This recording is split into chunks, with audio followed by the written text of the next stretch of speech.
Dilshod aka, sizga SMS keldi. Ochib qara, kimdan keldi? Kodini bilmayman-ku. Tanishgan kunimiz. Bugun dachaga borishingiz kerak ekan-ku, o'shanga dachaga borasizmi yo'qmi so'rayapti. Ha, dachagami? Yo'q deb yozar. Bugun sen bilan ovqatlanishga boraman deb qo'yganman.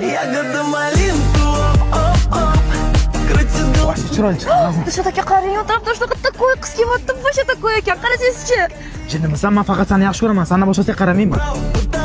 Baribir Buxoro boshqacha-ya. O'zim sizga bitta gap aytmoqchi edim. Xo'p. Dugonalarim bilan Toshkentga aylanishga bormoqchiman. Mayli. Faqat iftut bo'la. Menga qarang, siz qanaqa bo'lasiz o'zi? Yo'q degan gapni bilasizmi? Yo'q de, ruxsat bermang menga. Uydan chiqarmay qo'ying, bitta 2-3 kun qulog'im ishlamay yursin. So'king, bunda erkak kishiga o'xshab so'king, bormi sizda? Sani ona nima emasdan so'kishim kerak? Boring-e. To'xta, hay jinni deb so'kaman. Nima bo'lgan bular?